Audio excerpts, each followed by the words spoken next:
আমার নাম টিনা। বাবা মা বলতেন, তুই আমাদের মান সম্মান ধুলোয় মিশিয়ে দিয়েছিস। জানি না আমি কি এমন কাজ করেছি যার জন্য তাদের মান সম্মান নষ্ট হয়েছে। আমি একজন প্রতিবন্ধী মেয়ে। বাবা মা আমাকে বিষ দিয়েছিলেন।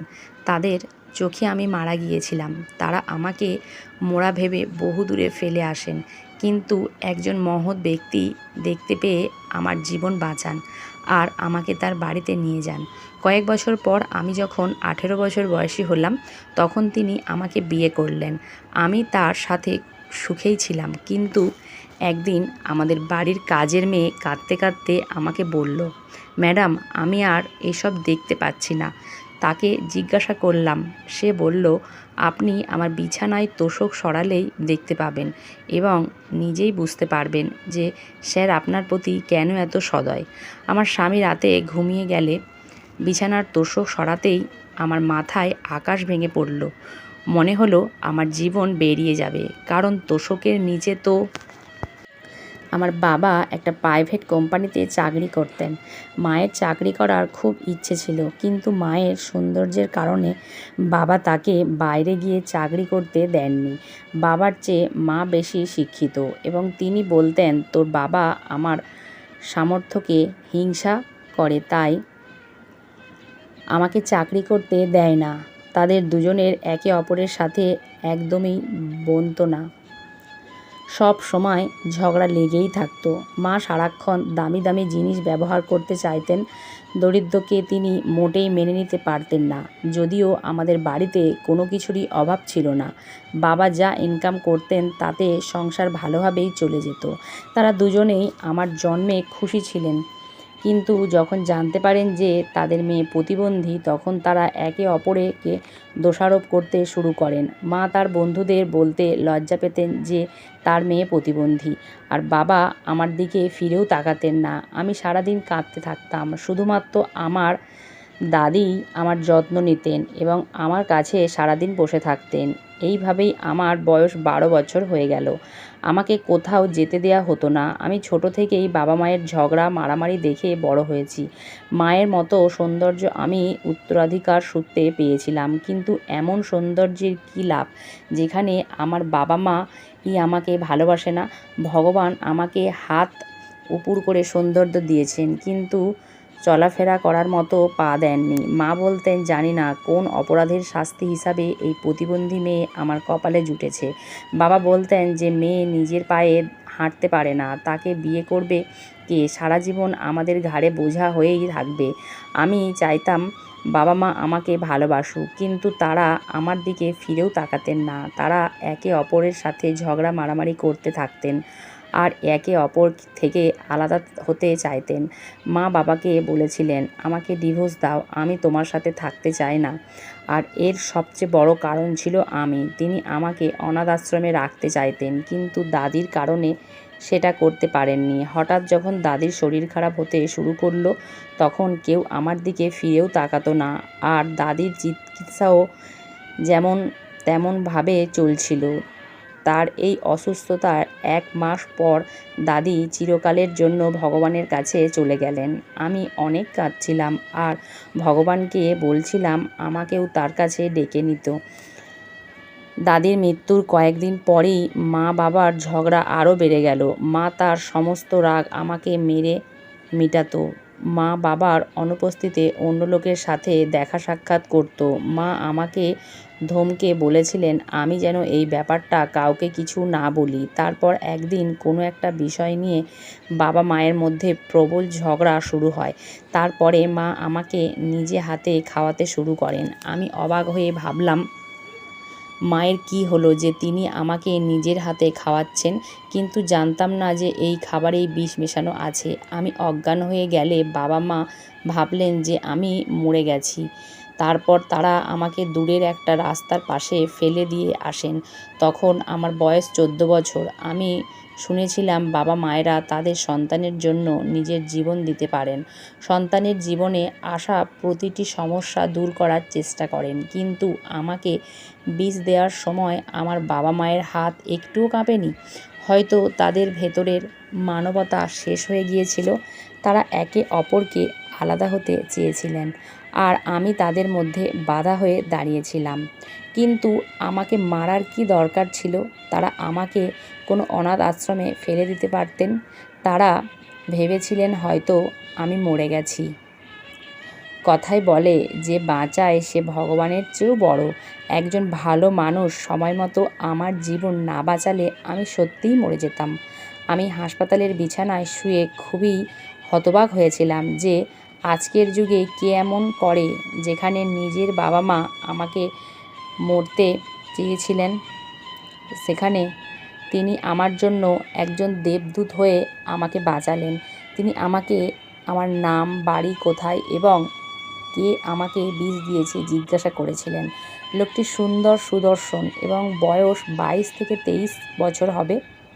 সে আমাকে তার বাড়িতে নিয়ে আসেন। তার বাড়িটা খুব সুন্দর। তাকে আমার অনেক ধনী বলে মনে হয়েছিল। আমি তাকে জিজ্ঞাসা করলাম যে তার বাড়িতে কেউ নেই কেন? তখন সে বলল এই পৃথিবীতে তারও কেউ নেই। লোকটি আমাকে বলল আমি এখানে থাকতে পারি। প্রথমে আমি খুব দ্বিধায় পড়লাম যে আমি কিভাবে পরপুরুষের বাড়িতে থাকব, কিন্তু আমার আর কোনো উপায় নেই। আমি বললাম, আপনি যদি আমাকে কোনো কাজ দেন। তিনি হেসে বললেন, তুমি এই পৃথিবীতে কাজ করার জন্য আসোনি। আমার বাড়িতে কাজ করার জন্য অনেক কাজের লোক আছে। তিনি আমার খুব যত্ন নিতেন। সময় এইভাবে চলতে লাগলো। আর এখন আমার বয়স 18 বছর। আমি ধীরে ধীরে তাকে মনে মনে পছন্দ করতে লাগলাম। সে আমার দেখাশোনা, যত্ন যেভাবে করতো তাতে আমার মনে তার জন্য ভালোবাসা বাড়তে থাকলো, কিন্তু কখনোই প্রকাশ করিনি, কারণ আমি জানতাম যে তার এবং আমার মধ্যে কোনো মিলই নেই। তারপর একদিন হঠাৎ সে নিজেই আমাকে তাকে বিয়ে করার জন্য জিজ্ঞাসা করলো। আমি অবাক হয়ে গেলাম যে কেন সে আমার মতো একজনকে বিয়ে করতে চাইছে। সে আমাকে বলল যে আমি তোমাকে ভালোবেসে ফেলেছি। আমিও তার কথা বিশ্বাস করেছিলাম, কারণ তার চোখে ভালোবাসার আভা স্পষ্ট দেখা যাচ্ছিল। এরপর সে আমাকে শপিং করাতে নিয়ে যায়।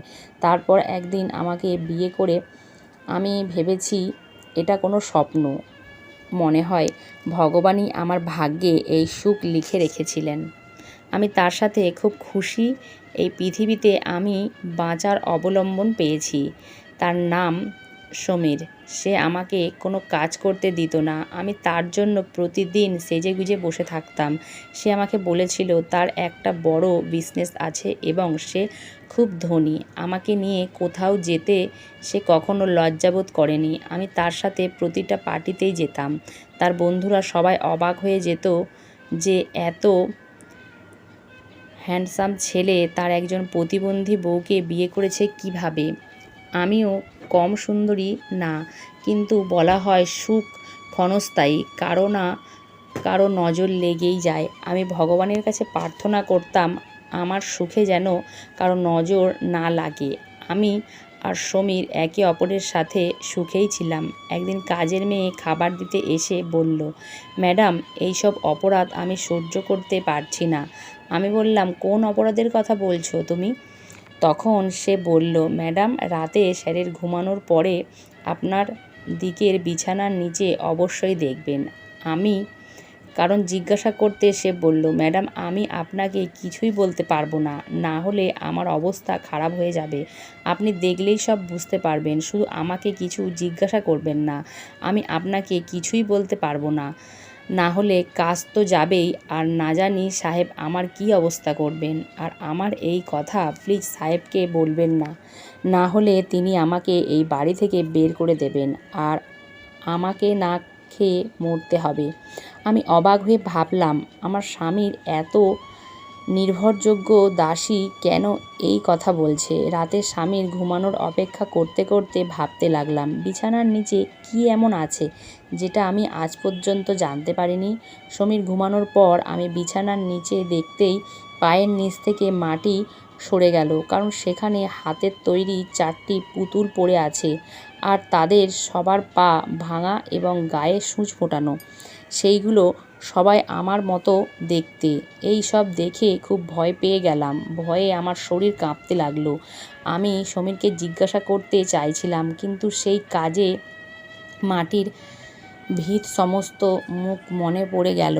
তাকে কথা দিয়েছিলাম কাউকে কিছুই বলবো না। সে বলতো, ম্যাডাম আপনি আপনার শুভাকাঙ্ক্ষী, আপনি যদি কিছু বলেন তবে তিনি আপনার সাথে খারাপ ব্যবহার করা শুরু করবেন এবং আমাকেও চাকরি থেকে বের করে দেবেন।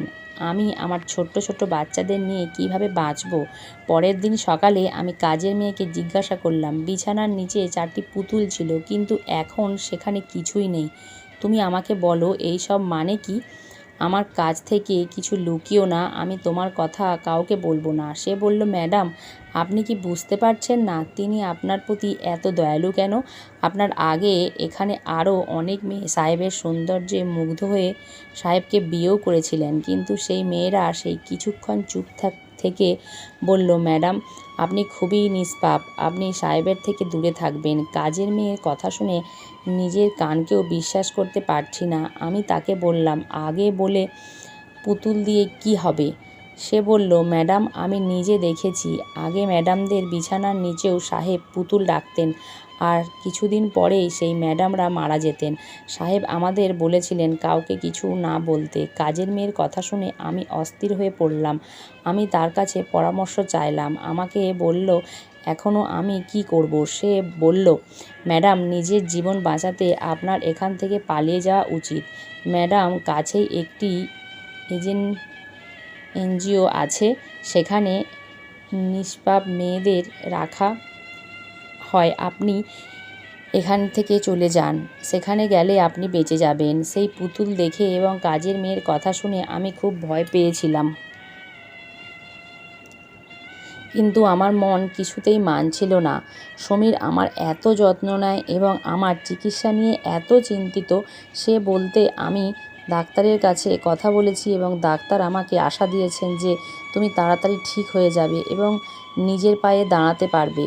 যে আমাকে এত ভালোবাসে সে কিভাবে আমার জীবন নিয়ে নেবে আমি বুঝতে পারছিলাম না।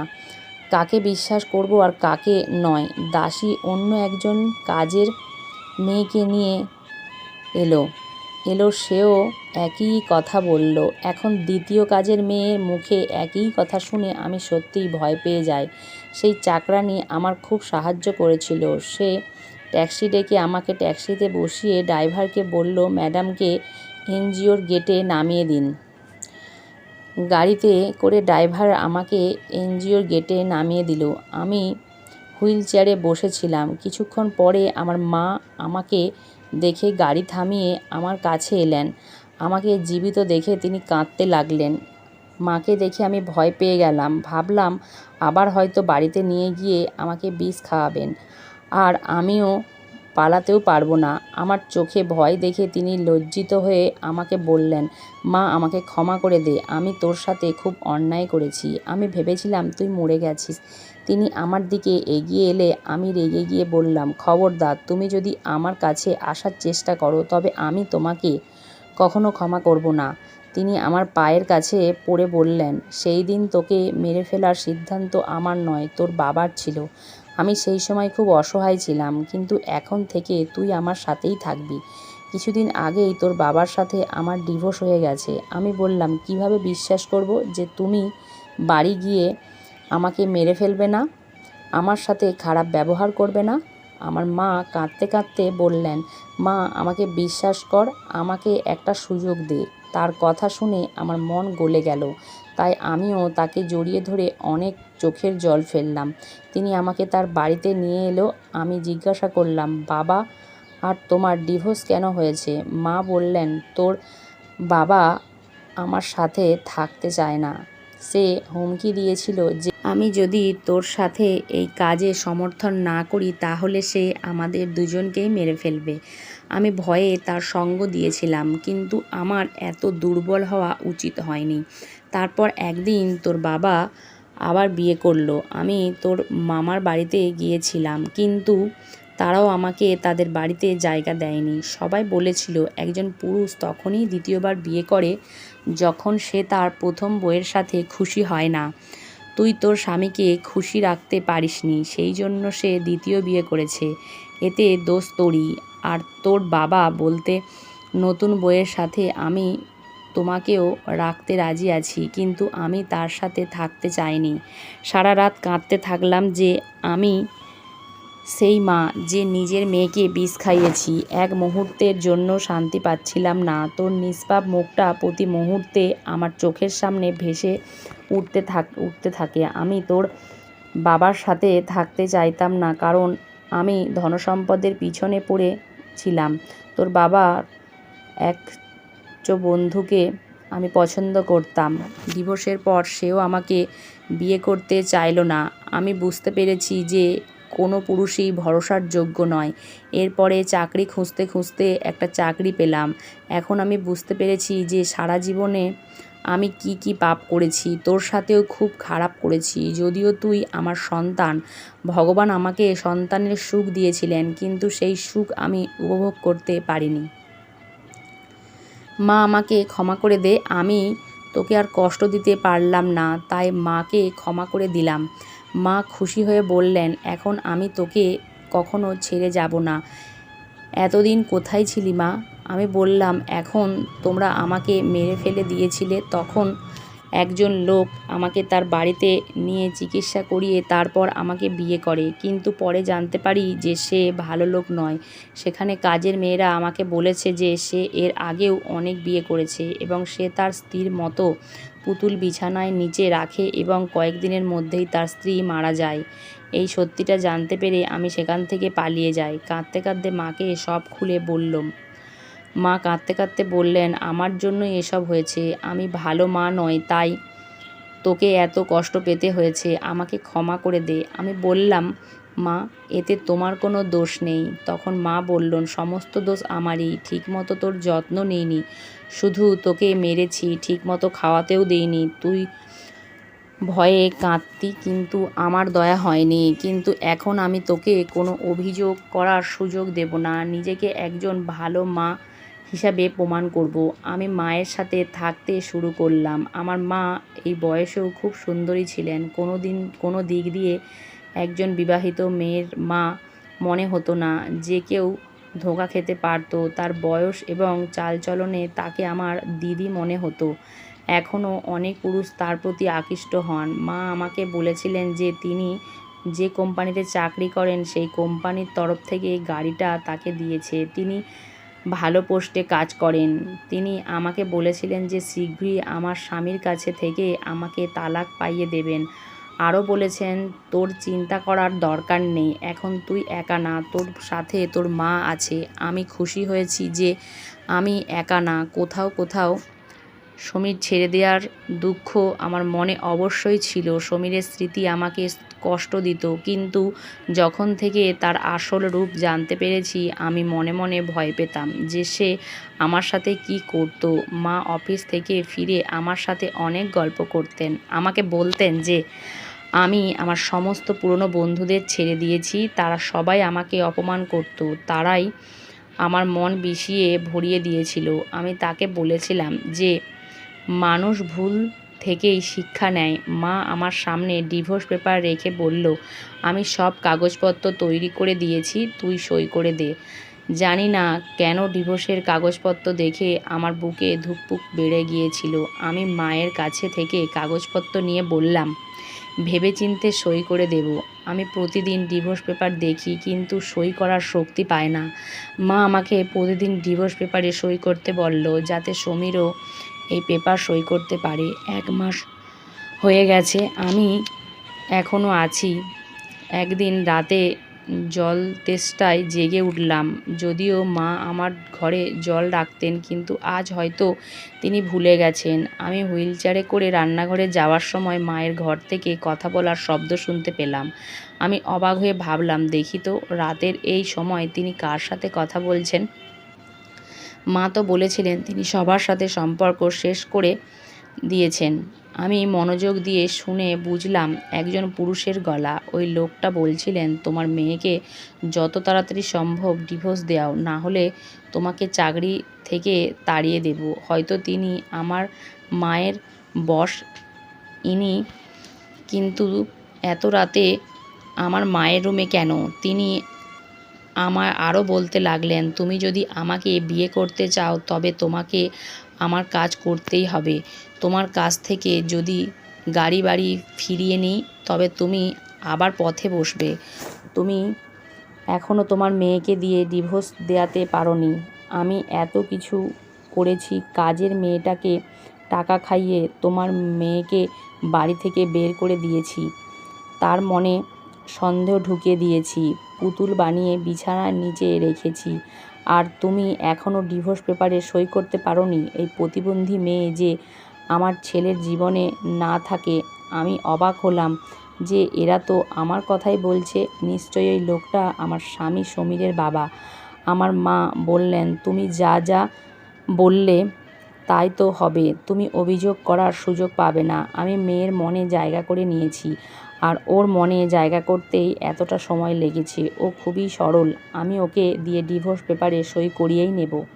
এখন আমি পুরো ব্যাপারটা বুঝতে পারছি। কাজের মেয়ের ওপর আমার রাগ হয়েছিল। আমি আমার স্বামীকে অবিশ্বাস করেছি যে আমাকে এত ভালোবাসে। আমি তাকে এত সহজেই ছেড়ে চলে এসেছি। যে মা তার নিজের মেয়েকে বিষ খাওয়াতে পারে, সে হঠাৎ এত ভালো কিভাবে হতে পারে? এটা একটা পরিকল্পিত চক্রান্ত। চাকরানিও এতে জড়িত, আর সে নিজেই পুতুল আমার বিছানায় নিচে রেখে এই গল্পটি তৈরি করেছিল। আমার নিজের ভুলের জন্য অনুশোচনা হচ্ছিল। আমাকে এখান থেকে চলে যেতে হবে। আমি চুপচাপ গিয়ে আবার শুয়ে পড়লাম। আমি মাকে বুঝতে দিইনি যে আমি তাদের সত্যিটা জেনে গেছি।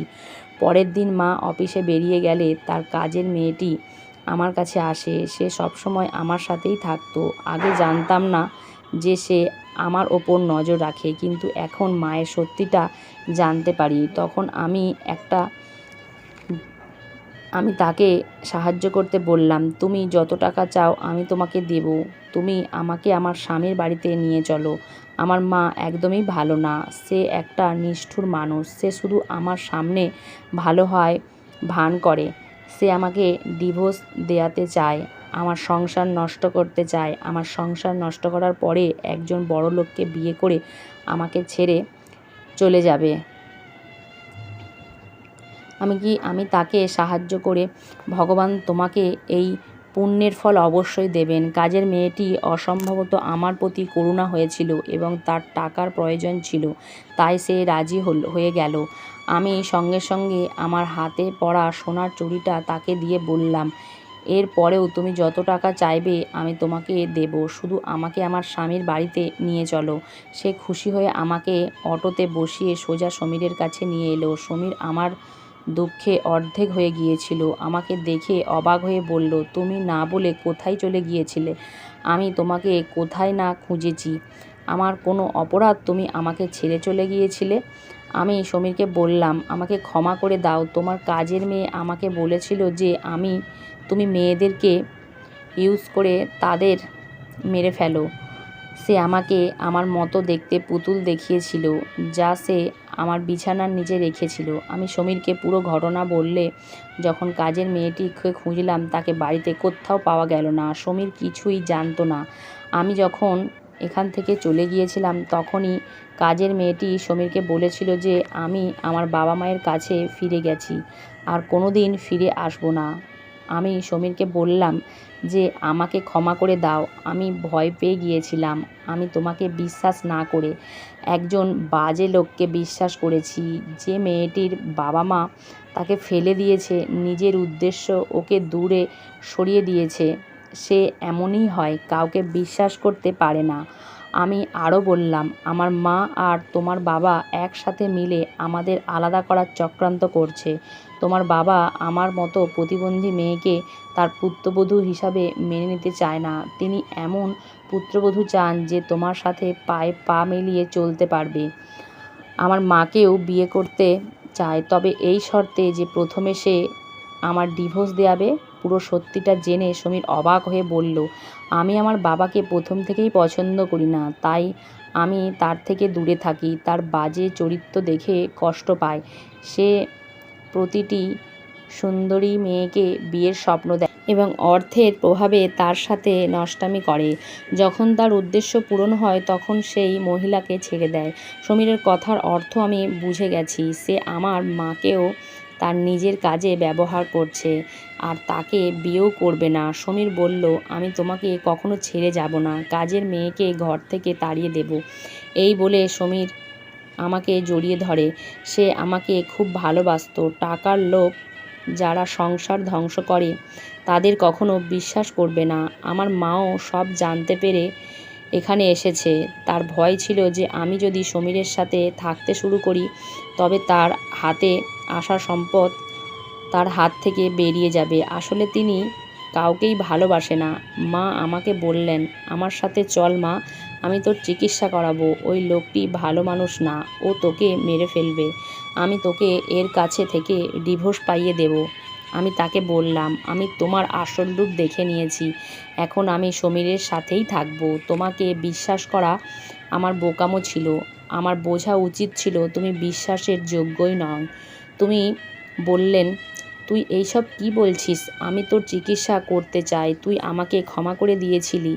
তখন আমি বললাম যে সেই দিন রাতে তোমার যা বলেছিলে আমি সবই শুনেছি। এখন যদি তুমি আমার ওপর জোর করার চেষ্টা করো আমি তোমাকে পুলিশের হাতে তুলে দেব। পুলিশের নাম শোনার সাথে সাথে মা ভয় পেয়ে গেল। আমি বললাম, তুমি ক্ষমার যোগ্য না।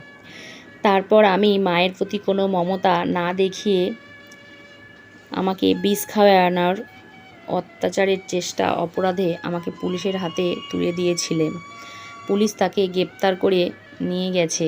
আমি এই কাজ করতাম না কিন্তু আমি জানতাম না যে তিনি জীবনে কখনো আমাকে শান্তিতে থাকতে দেবেন না। কিন্তু ঈশ্বরকে ধন্যবাদ যে সব ঠিক হয়ে গেছে। সমীর আমাকে বলেছে যে আমি তোমাকে অনেক খুঁজেছিলাম কিন্তু তোমাকে কোথাও পাইনি। আমি আশা করি তুমি আমাকে বিশ্বাস করেছো। তোমার মা এবং আমার বাবা দুজনকেই খারাপ লোক। আমি সমীরের কাছে ক্ষমা চেয়েছি যে আমি তাকে বিশ্বাস করিনি। এখন আমরা দুজনেই সুখেই জীবন কাটাচ্ছি। সমীরের সাথে চিকিৎসার জন্য আমি বিদেশে এসেছি। ডাক্তার আমাকে বলেছেন যে অপারেশনের পর আমি হাঁটতে পারবো। অপারেশনের পর আমি ধীরে ধীরে সুস্থ হতে শুরু করি এবং নিজের পায়ে হাঁটতে শুরু করি। এই সময় সমীর আমাকে খুব সাহায্য করেছে। আমি ভগবানকে যতই ধন্যবাদ দিই না কেন সেটা ততই কম, কারণ তিনি আমাকে এত প্রেমময় একজন জীবনসঙ্গী দিয়েছেন। বন্ধুরা, আমাদের এই গল্পটি যদি ভালো লেগে থাকে লাইক, কমেন্ট, শেয়ার ও সাবস্ক্রাইব করে আমাদের পাশেই থাকবেন। ধন্যবাদ সবাইকে। ভালো থাকবেন।